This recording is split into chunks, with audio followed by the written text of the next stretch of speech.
Media के मेरे दोस्तों, मैं आपको इस प्रेस कॉन्फ्रेंस में खुशामदीद कहता हूँ। थोड़ा सा हम लेट हो गए, लेकिन कोई बात नहीं। एक्चुअली ये जो प्रेस कॉन्फ्रेंस है, ये एक वक़ूअ के हवाले से है। मौका 12/9/2025 को गवर्नमेंट गर्ल्स प्राइमरी स्कूल से, और उसके बाद 16/9 को एक करीबी school government primary school boys से गवर्नमेंट के नस्ब शुदा सरकारी फ़ंड से नस्ब शुदा सोलर सिस्टम बैटरीज चोरी हो गए थे, जिसकी रिपोर्ट हमें हो गई। इस बात पे हमारे DPO साहब ने और हमारे RPO साहब ने एक्शन लेते हुए हमें डायरेक्शन दे दी कि इस पे फौरी तौर पर अमल दरामद किया जाए, और टीम तश्कील दे के, जो कि मेरी ज़ेर निगरानी SHO साहब चौकी नखने के इंचार्ज, हमने टीम बनाई। और इस टीम ने पूरा हफ्ता दिन रात मेहनत करके जो मुलज़मान इसमें इन्वॉल्व थे, वो मुलज़मान भी अल्हम्दुलिल्लाह ट्रेस आउट हो गए।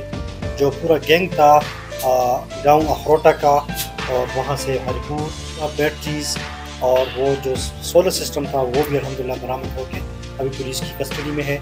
मुलज़मान अल्हम्दुलिल्लाह हमने गिरफ़्तार कर लिए हैं, जिसको शामिल तफ्तीश करके हमने उनकी आज 2 यौम कस्टडी ले ली है, और तफ्तीश जारी है। तफ्तीश में मज़ीद जो भी अपडेट्स होगी हम गाहे बगैर आप और मीडिया दोस्तों के साथ शेयर कर लेंगे। इसमें ज़रूरी बात आपको बताना चाहता हूँ कि ये जो कामयाबी है, ये लोकल और सिविल सोसाइटी के बगैर मुमकिन नहीं थी। सिविल सोसाइटी और मकामी मशरान ने बहुत ताउन किया हमारे साथ, और हम अब अल्हम्दुलिल्लाह मुलज़मान भी ट्रेस हो गए और केस प्रॉपर्टी भी अल्हम्दुलिल्लाह रिकवर हो गए। अब इसमें मुकदमे में तफ्तीश जारी है। आपके दोस्तों का बहुत शुक्रिया। Thank you so much.